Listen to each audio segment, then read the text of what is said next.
오늘은 추수감사절이라서 감사에 대한 말씀을 나누도록 하겠습니다. 사실 감사의 주제는 오늘처럼 추수감사절에만 살짝 꺼내고 지나갈 그런 가벼운 주제가 아닙니다. 감사는 우리 믿음의 뿌리를 세우고 또 삶의 방향을 이끌어가는 아주 중요한 열쇠가 됩니다. 우리가 감사를 잘 이해를 하고 또 그 감사의 삶을 우리 삶 속에 늘 세워나가게 된다면 하나님께서 우리 가운데 그 감사를 통하여서 놀라운 은혜와 역사를 베풀어 주실 줄로 믿습니다. 감사가 우리 생활 가운데 터지게 되면 그때부터 우리의 모든 막힌 것들이 다 열려지게 되는 것입니다. 입술에 감사가 터지면 제자리 걸음하던 인생도 그때부터는 달려나가게 되는 것입니다. 그래서 감사는 단순한 기본의 문제가 아닙니다. 감사가 우리 인생의 행복과 불행을 결정하는 아주 중요한 기준이 되는 것입니다. 지금 마음에 감사가 넘친다면 사실 이미 여러분들은 천국을 누리고 있는 것입니다. 반대로 원망과 불평이 가득하다면 한마디로 작은 지옥을 경험하고 있는 셈이죠. 이런 점에서 보면 내 삶에 감사가 많으냐, 불평이 많으냐, 이것을 들여다 보는 것만으로도 지금 내 신앙의 상태와 또 삶의 수준을 어느 정도 가늠할 수가 있는 것입니다. 그만큼 감사가 중요합니다. 근데 문제는 이 감사라는 것이 쉽지가 않다라는 것입니다. 사람은 원래 감사하는 데 익숙해져 있다기보다는 오히려 원망하고 불평하는 쪽에 더 편안함을 느끼는 경향이 있습니다. 우리가 성경을 봐도 이런 부분들이 분명히 드러나죠. 민수기를 보면 이스라엘 백성들이 그 광야를 지나가면서 매일같이 하나님의 은혜와 하나님의 역사를 경험하면서 살았지만 그들의 입술은 늘 원망과 불평에 빠져 있었던 것입니다. 하늘에서 만나가 내리는 일, 이게 보통 일입니까? 지금 아무 일도 하지 않았는데 하늘에서 지금 메추라기 스테이크가 지금 내려오고 있다는 것, 이게 보통 일이 아니잖아요. 물 한 방울도 안 나오는 광야인데도 반석에서 생수가 흘러나온다는 것이 보통 일이 아닙니다. 눈앞에 하나님의 도시는 그 증거가 명확한데도 감사보다는 원망이 먼저 튀어나왔던 것을 우리가 보게 되죠. 그래서 이 감사라는 것은 뭔가를 받았냐의 문제가 아닙니다. 받고 안 받고의 문제가 아니라 우리의 본성을 제어하는 일만큼 훈련이 필요한 일입니다. 하나님께서 우리를 조금씩 빚어가시도록 우리 입술도 훈련이 필요하고 또 마음도 훈련이 필요한 것입니다. 바울이 여러 교회들을 향하여서 특히 강조한 말씀이 있죠. 우리가 서신서를 보면 바울의 서신서에서 꼭 빠지지 않는 것이 있는데 감사하라라는 말입니다. 데살로니가 전서에는 이 앞에 수식어가 하나 더 붙어져 있죠. 범사에 감사하라. 사실 감사하라만 있어도 그래도 해볼만 하잖아요. 좋은 일이 생기면 우리가 감사할 수 있고 또 누군가에게 그 친절을 또 받으면 또 감사한 마음이 자연히 생깁니다. 기도했던 일에 응답이 되면 자연스럽게 감사가 나오죠. 근데 범사에 감사하라, 이 말이 등장하는 순간 우리 마음은 훅 부담을 느끼게 됩니다. 아이가 대학에 합격하게 되면 감사가 자연히 나오죠. 하지만 떨어졌다면 그 순간에도 감사한다는 것, 이게 쉽지 않은 일입니다. 그럼에도 불구하고 모든 일들에 대해서 감사하라, 이 말이 상식적으로나 혹은 감정적으로 도저히 맞지 않는 말처럼 들릴 때가 많습니다. 바로 여기서 성경이 말하는 감사가 세상이 말하는 감사와 완전히 차원이 다르다라는 것을 우리가 알 수 있습니다. 바울이 말하는 감사는 단순히 어떤 긍정 심리나 낙관주의가 아니에요. 이것은 믿음의 세계 안에서만 가능한 전혀 다른 차원의 감사인 것입니다. 신앙이 아니고서는 아예 바라볼 수도 없는 아주 높은 삶의 수준인 것입니다. 그래서 어떤 면에서 보면 범사에 감사한다라는 것은 그리스도인의 정체성을 가장 선명하게 드러내는 삶의 모습이라고 볼 수가 있습니다. 그러므로 내가 진짜 그리스도인인지 확인할 수 있는 아주 구체적이고 현실적인 기준이 바로 이거죠. 나는 구원받은 자로서 나의 모든 삶에 감사하고 있는가? 이제 나의 본성이 아니라 하나님이 주신 마음으로 늘 감사하는 마음을 가지고 살아가고 있는가? 이 구원받은 자로서 모든 삶에 감사가 흘러 넘치도록 한다라는 것, 이것이 바로 오늘 말씀의 주제입니다. 세상은 조건을 보면서 감사를 하지만 믿음의 사람들은 조건 너머에서 하나님을 바라보며 감사를 하는 것입니다. 그래서 이 감사는 단순한 감정이 아니라 하나님을 신뢰하는 사람의 삶의 방식인 것입니다. 감사가 흘러 넘치게 하라. 이 말씀은 우리를 부담스럽게도 하지만 동시에 우리를 완전히 다른 차원의 삶으로 인도하는 놀라운 영적 초대인 것입니다. 우선 여러분, 오늘 말씀을 들으면서 여러분의 마음의 태도를 잘 점검해 보시기를 바랍니다. 흔히 감사는 외적인 것에서부터 시작된다고 하지만 전혀 그렇지가 않습니다. 외적인 환경이 좋아졌다고 해서 저절로 감사가 흘러나오는 것이 아니에요. 우린 흔히 이렇게 생각을 하죠. 내 상황만 조금 더 나아지면 감사할 수 있을 텐데 지금은 너무 힘들어서 감사가 안 나오는 거야. 근데 사실은 외적인 것이 채워져도 감사하지 못하는 경우가 훨씬 많습니다. 누가복음 17장에 나오는 그 10명의 나병 환자들을 보십시오. 10명 모두가 치유되었지만 감사를 표하기 위해서 돌아온 사람은 단 한 사람에 불과했습니다. 9명은 어디론가 떠나버린 거예요. 아무리 받아도 감사의 태도가 되어 있지 않으면 감사하지를 않는 것입니다. 가만히 보면 우리 주위에도 이런 사람들이 있습니다. 누군가로부터 대접을 받으면서도 불평이 먼저 나와요. 반대로 어떤 분들은 남을 도우면서 자신의 물질과 자신의 시간을 쓰면서도 감사합니다 라는 말을 자연스럽게 합니다. 대접을 받았으니까 당연히 감사할 것 같지만 의외로 그렇지가 않습니다. 대접을 받으면서도 작년엔 더 잘해줬는데 라고 비교하고 불평하는 사람들이 있습니다. 오늘 이따가도 여러분 식당에 가서 한번 가만히 보세요. 교회에서 공짜로 대접을 받으면서도 작년에는 반찬이 더 잘 나왔는데 그러는 사람들이 꼭 있습니다. 똑같은 것을 받아도 마음의 태도에 따라서 그게 달라지는 것입니다.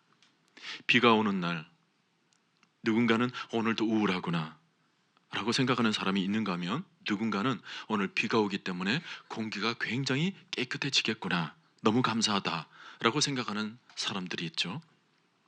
잠언 4장 23절 말씀, 모든 지킬 만한 것 중에 더욱 네 마음을 지키라. 생명의 근원이 이에서 남이니라. 여러분, 우리가 왜 마음을 지켜야 할까요? 생명의 근원 같은 놀라운 삶의 방향이 다 마음에서부터 출발하기 때문에 그렇습니다. 다르게 말하면 마음이 건강하면 삶이 건강하고 마음이 병들면 삶도 병든다라는 것입니다. 지금 내 마음의 상태가 어떠한가? 내 마음이 교만한 마음으로 가득 차 있으면 감사가 사라지는 것입니다.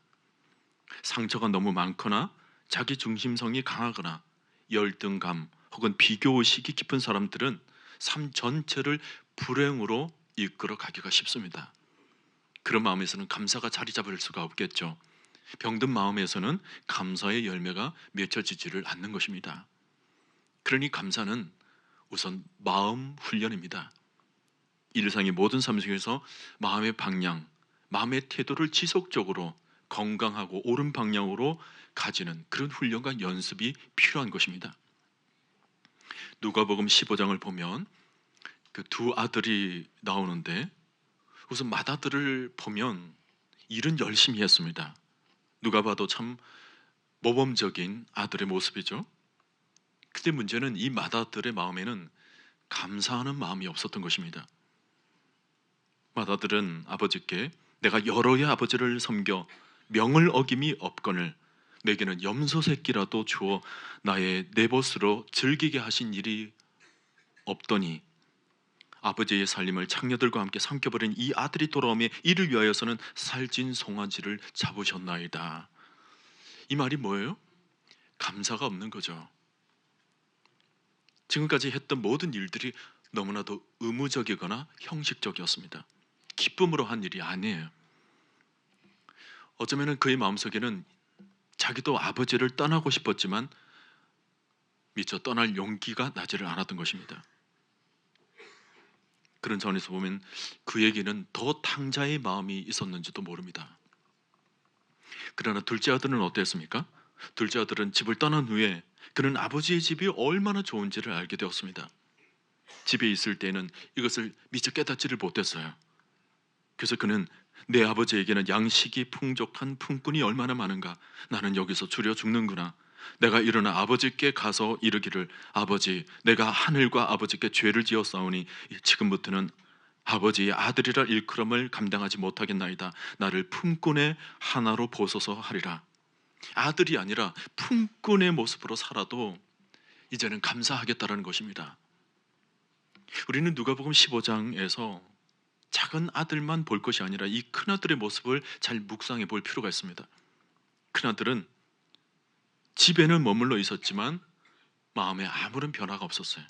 늘 습관화된 집안에서 오히려 불평만 늘어갔던 것입니다. 여러분, 우리가 교회를 다닌다라는 것만으로 우리는 만족할 수가 없습니다. 그것으로 안심해서는 안 돼요. 형식적이고 습관적인 신앙생활에는 생동감이 없습니다. 마음의 태도를 바꾸지 않으면 모든 것이 그저 그렇게 느껴질 것입니다. 형식적으로 습관적으로 신앙생활을 하면 무엇을 하든지 열정이 살아나지를 않습니다. 거기에 무슨 신바람이 있으며 무슨 의욕이 생기겠습니까? 감정이 죽었는데 거기에 무슨 은혜가 임하고 무슨 감동이 임하겠습니까? 우리는 습관화와 싸워야 합니다. 무감각해지고 있는 내 마음을 바꿔야 하는 것입니다. 나에게 일어난 일들에 대해서 좀 감격할 줄 알아야 돼요. 야, 정말 놀랍다. 요즘처럼 얼마나 자연이 아름답습니까? 이 자연을 바라보면서 정말 아름답다. 이걸 느낄 줄 알아야 되는 거예요. 가정의 식탁에 그 음식들을 바라보면서도 감격해야 되는 것입니다. 놀랍구나. 먹으면서도 정말 맛있구나. 아멘도 안 하시는데 며칠만 굶어 보십시오. 아멘이 나오는 거예요. 감사하다. 이런 예배를 드리면서도 마찬가지입니다. 어떤 분은 예배 시작 전에 항상 조용히 눈을 감습니다. 옆에서 혹시 기도 중이십니까? 물으면 아닙니다. 오늘 교회 안에 들어와 있는 것만으로도 너무 감사합니다. 예배를 드릴 수 있는 것만으로도 너무 감사합니다. 제가 언젠가 저의 얘기를 들려드렸던 적이 있습니다. 제가 미국 텍사스에서 이제 처음 들어가서 예배를 드려야 되겠는데 교회를 찾을 수가 없었어요. 주변에 예배를 드릴 교회가 없었던 것입니다. 그러다가 어느 누군가가 여기서 한 몇 킬로 떨어져 있는 곳에 자그마한 그 한인 교회가 있는데 그곳에서 매주일마다 예배를 드리고 있으니까 그곳으로 찾아가 보라고. 제가 그 말을 듣고 주일이 되기를 손꼽아 기다렸습니다. 하루하루가 얼마나 감사함으로 그날이 오기까지 기다리고, 그리고는 이제 주일이 되어서 아침 일찍 서둘러 그곳을 찾아 예배를 드리러 가는 것입니다. 여러분, 텍사스가 얼마나 덥습니까? 그 더운 날에 제가 가지고 간 양복이라고는 겨울 양복밖에 없었어요. 근데 그 옷을 입고 이제 그 예배당을 찾아러 갔는데 도착하니까 정말 허름한 창고 같은 그런 곳이었습니다. 근데 거기에 십자가를 하나 세워놓고 성도들이 한 10명, 20명 예배를 드리고 있는데 제가 그곳에 들어가는 순간 눈물이 나오는 거예요. 하나님 감사합니다. 이와 같이 예배를 드릴 수 있는 교회를 허락해 주시니 감사합니다. 제가 예배를 드리는 내내 눈물을 흘렸어요. 오늘도 여러분 예배를 드리면서 감각이 없으신 분들은 잠시 무인도에 좀 다녀오십시오. 무인도에 가셔서 이와 같이 예배를 드릴 수 있는 공간에 있고 성도들 같이 예배를 드릴 수 있는 성도들이 있다는 것이 얼마나 감사한지 몰라요. 제가 그 일을 경험하고 난 뒤에 교회 안에 누가 있든지 다 감사의 대상으로 보이는 거예요. 우리는 이 교회 생활을 하면서 저 사람은 왜 저래? 이 사람은 왜 이래? 불평하기가 쉽죠? 정말 마음속에 감사가 흘러넘치게 되면 좀 부족한 사람이 보여도 감사로 보여요. 하나님, 저 사람 내가 사랑할 사랑의 대상으로 만나게 해주시니 감사합니다. 그런 교회가 살아나는 교회입니다. 그런 교회가 건강한 교회가 되는 것입니다. 사람들은 대체로 뭔가 특별한 일이 있을 때만 감사하려고 하죠. 교통사고가 났는데 기적처럼 살아났다, 혹은 아이가 크게 다쳤는데 알고 보니까 코를 조금 스친 정도다, 그런 것을 가지고 사람들은 감사를 하고는 있습니다만은, 물론 이런 부분에 있어서 또 감사를 해야 되겠죠. 하나님이 지켜주신 은혜니까. 근데 진짜 우리가 붙들어야 될 감사는 따로 있습니다. 바로 아무 일도 일어나지 않은 수많은 평범한 날들입니다. 사고도 없고 위기도 없고 특별한 기적도 없는, 그냥 지나가는 듯한 하루들, 바로 그 하루가 하나님의 은혜인 것입니다.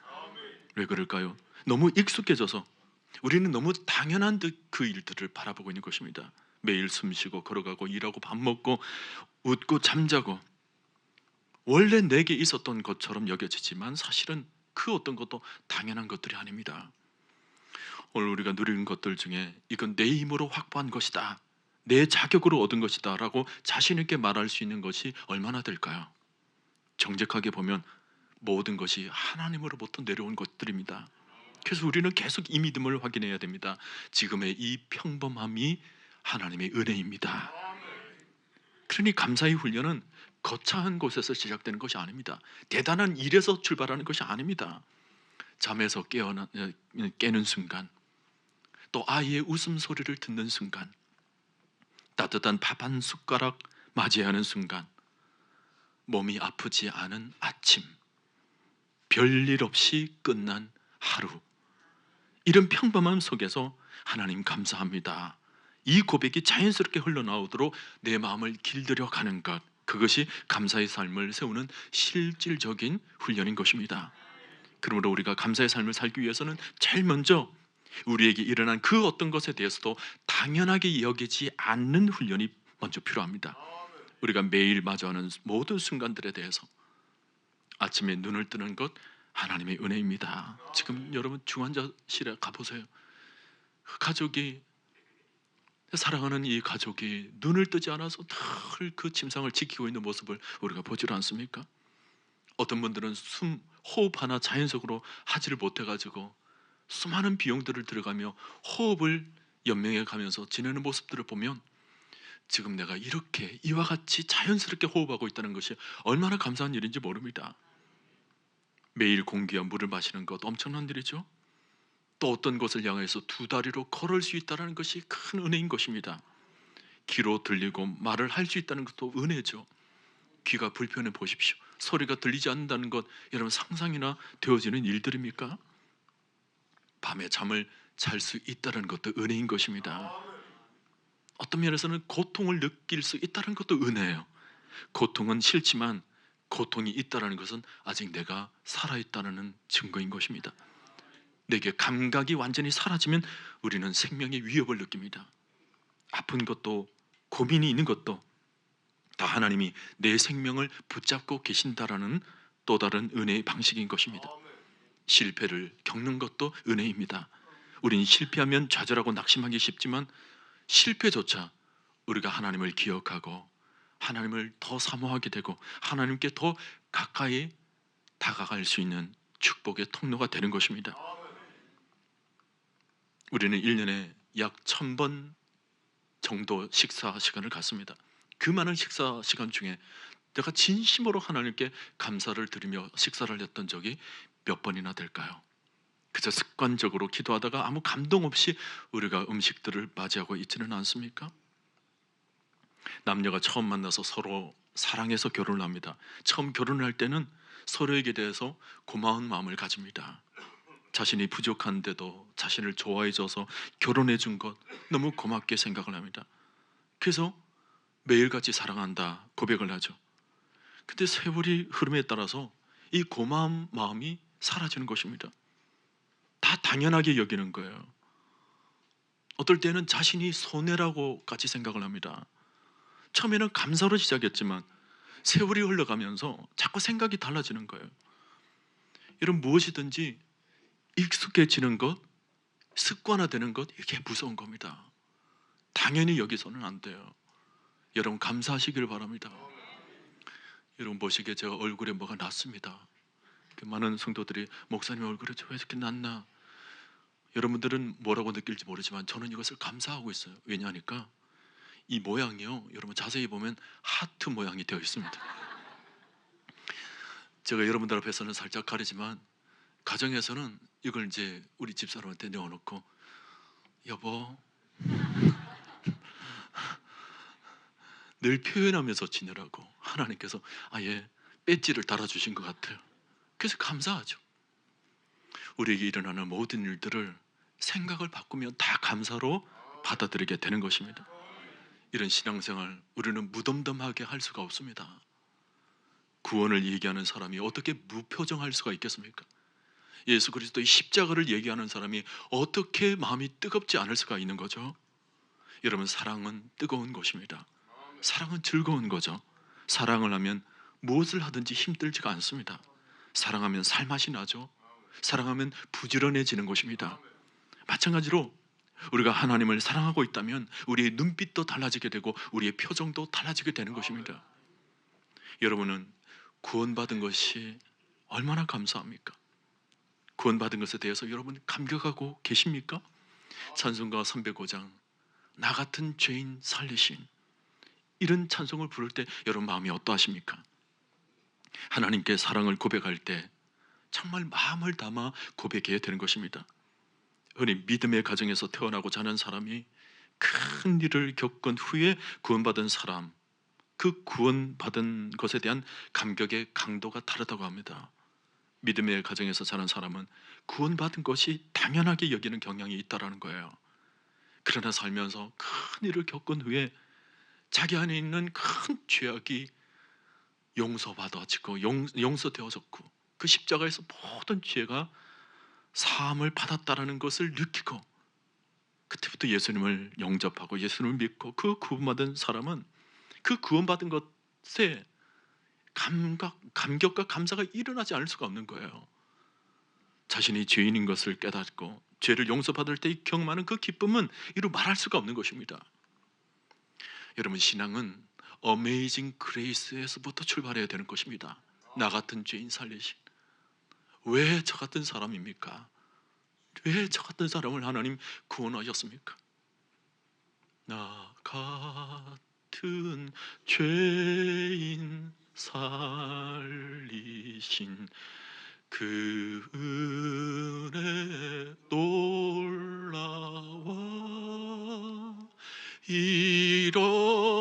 잃었던 생명 찾았고 병을 얻었네. 십자가의 사랑은 지금도 내 마음속에 계속 흘러들어오고 있는데 그분의 그 보혈의 피는 내 가슴 속에서 영원히 식어지지 않고 있는데 내가 어찌 감격 없이 예배를 드릴 수가 있겠습니까? 내가 어찌 감격하지 않고 주의 노래, 주의 찬송들을 부를 수 있겠습니까? 우리는 무엇이든지 마음을 다해야 되는 것입니다. 진심으로 기도하고 진심으로 찬양해야 되는 것입니다. 하나님은 우리가 진심으로 감사할 때 기뻐하십니다.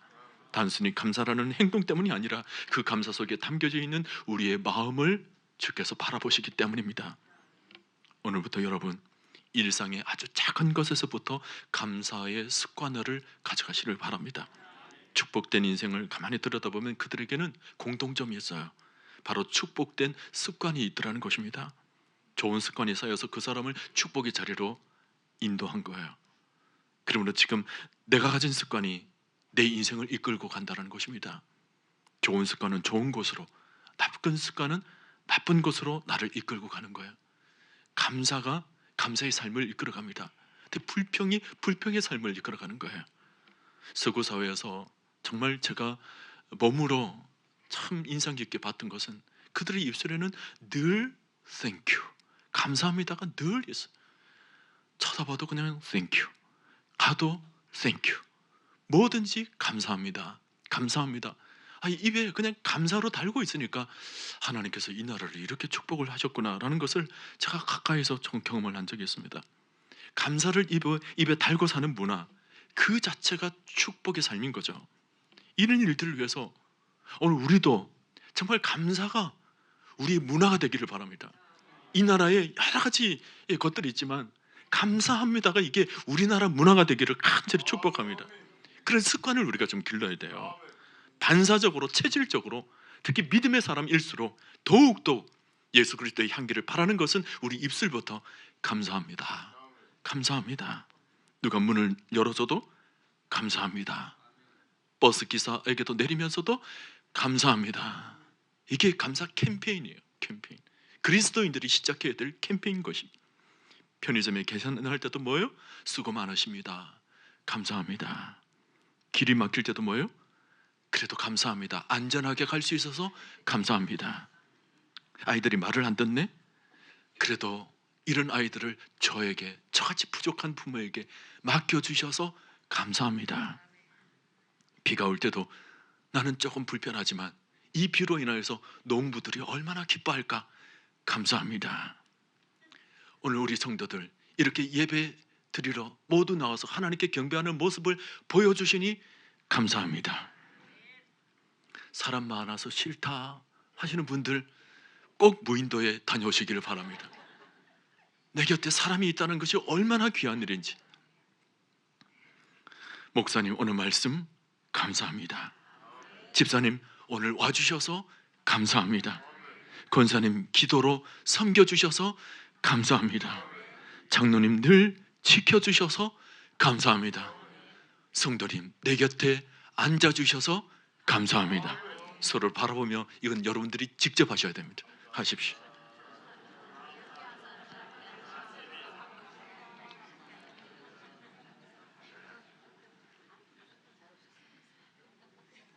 여러분 기도도 마찬가지입니다. 우리가 기도를 하면서 하나님께 얼마나 달라 하나님 이것 달라 저것 달라 얼마나 많이 요구를 합니까? 그런데 이제부터도 여러분 기도의 틀을 좀 바꾸십시오. 하나님께 기도를 할 때 앉아서 지금까지 감사한 것들, 하나님께서 먼저 받은 것들을 하나하나 헤아려 보시기를 바랍니다. 하나님 이렇게 해주셔서 감사합니다. 저것 해주셔서 감사합니다. 계속 감사하다 보면 또 달라는 것이 무한할 정도로 우리는 이미 많은 것을 누리고 얻고 있다는 것을 깨닫게 될 것입니다. 하나님이 사실 아무리 많은 것을 안겨다 줘도 내 마음에 감사 그릇이 준비가 되어 있지 않으면 안겨다 줘도 불평인 것입니다. 그러므로 우리는 축복을 받기 전에 우리의 감사 그릇부터 먼저 넓혀야 되는 것입니다. 감사가 습관이 되면 그 사람은 결국 하나님께서 부어주시는 모든 축복들을 다 받아낼 수 있을 것입니다. 작은 감사에 마음문이 열리고 작은 감사에 축복이 열리고 작은 감사에 하나님의 역사가 열리게 되는 것입니다. 여러분이 이런 신앙생활을 막연한 것으로 여기지 마십시오. 그저 주일이 되어서 교회 가서 예배만 드리면 나는 기독교인이다, 나는 하나님 믿는 사람이다 라고 말할 수 있는 것으로 착각하지 마십시오. 우리의 영혼이 하나님과 하나가 되어야 되는 것입니다. 날마다 우리 영혼이 성령으로 가득 채워져서 성령의 그 아름다운 열매들이 가진 맺어져야 되는 것입니다. 성령에 맺어가는 여러 열매들을 한마디로 말하면 저는 감사라고 말하고 싶습니다. 사랑의 감사, 화평의 감사, 절제의 감사, 온유의 감사, 희락의 감사들, 이 모든 것이 다 감사의 열매로 맺어지게 되는 것입니다. 로마서 1장 21절을 보면 이렇게 말씀을 합니다. 하나님을 알되 하나님을 영화롭게도 아니하며 감사하지도 아니하고. 저는 이 말씀을 묵상하면서 충격을 받습니다. 하나님을 알되 하면서도 감사하지도 아니하고, 이 말씀이 어떻게 이렇게 같이 나왔을까? 우리가 하나님을 알고 하나님을 믿고 있는데도 불구하고 하나님을 향하여서 감사하지도 않는다면 이건 불신자와 같다라는 것입니다. 여러분 이 말씀을 보면 불신자들의 특징이 나와요. 하나님을 인정하지도 않는 것, 그리고 감사하지도 않는 것, 이게 불신자의 모습이라는 거예요. 우리가 하나님을 믿고 하나님을 안다고 하면서도 내게 감사가 일어나지 않는다, 이건 아직 내가 믿음의 길을 걸어가고 있지 않다라고 말할 수도 있다는 것입니다. 그러니 저가 정말 신자인가 아닌가는 다른 것으로 표현이 되어지지 않습니다. 그의 입술에 지금 감사가 있는가, 감사합니다가 있는가. 만약 그것이 있다면 그는 신자인 것입니다. 믿는 사람인 것입니다. 근데 감사가 지금 없다. 아직 믿음의 길을 걸어가고 있지 않다라는 거예요. 그것을 오늘 바울이 골로새서를 통해서 이렇게 전하고 있습니다. 오늘 골로새서 2장 7절 말씀, 그 안에 뿌리를 박으며 세움을 받아, 이건 믿음의 뿌리를 받으며 그리스도를 통해서 믿음의 세움을 얘기하는 거겠죠. 그리고 교훈을 받은 대로 믿음에 굳게 서서 그 다음 감사함을 넘치게 하라 그랬습니다. 여러분 이 말씀을 자세히 보십시오. 그냥 감사하라가 아닙니다. 감사함을 넘치게 하라는 거예요. 여러분 담금질이 뭡니까? 그 안에 담금질이 되면 모든 것이 그것으로 다 입혀지게 되는 것입니다. 감사함을 넘치게 하라는 것은 바로 그와 같은 것입니다. 나의 모든 삶을 그냥 감사로 완전히 담금질 되어야 된다는 것입니다. 모든 모습이 감사의 모습이라는 거예요. 그러니 그 속에서 불평을 찾아볼 수 있겠습니까? 불만을 찾아볼 수 있습니까? 없어요. 상황보다도 감사가 더 흘러 넘치기 때문에 모든 상황이 다 뒤덮여 버리게 되는 것입니다. 상황이 보이지를 않아요. 감사밖에 나오지를 않는 것입니다. 그래서 결국 이 감사가 흘러 넘치는 삶은 범사에 감사하라라는 말씀과 이어지게 되는 것입니다. 여러분 그 감사가 하나님의 마음문을 열게 만드는 것입니다. 우리도 가정에서 아이들이 모든 일들을 맞이하면서 어느 순간 철이 들어서 어머니 아버님 감사합니다라는 말을 할 때가 있죠. 그럴 때 더욱 그 아이에 대해서 우리는 더 주고 싶은 마음이 생겨나게 됩니다. 내 아이가 더 큰 그릇이 되었으니 내가 더 많은 것을 줘야 되겠다, 그런 마음이 생기지 않습니까? 하나님도 마찬가지예요. 우리가 감사의 그릇으로 하나님께 나아갈 때 하나님은 우리의 모습을 보고 더 큰 것을, 더 많은 축복을 안겨다 주실 줄로 믿습니다. 그러니 뭐예요? 이 감사는 축복의 통로가 되는 것입니다. 시편 100편 4절 말씀, 감사함으로 그의 문에 들어가며 찬송함으로 그의 궁정에 들어가서 그에게 감사하며 그 이름을 송축할지어다. 여기서 보면 그 문에 들어가는 예배자의 꼭 필요한 요소 두 가지가 나오죠. 하나는 찬송이고 또 하나는 감사입니다. 근데 순서에 있어서 찬송보다 먼저 나오는 것이 감사입니다. 감사로 예배하며 감사로 하나님을 맞이하라는 말씀이죠. 오늘 여러분도 이런 예배를 드리면서 감사의 마음으로 예배를 드릴 수 있기를 바랍니다. 하나님께서 기뻐하시는 마음이에요. 여러분 감사는 기적을 만드는 힘입니다. 감사는 회복이 일어나고, 감사는 모든 삶을 행복하게 만드는 믿음의 길이 되는 것입니다. 감사 속에는 모든 비밀이 다 숨어져 있습니다.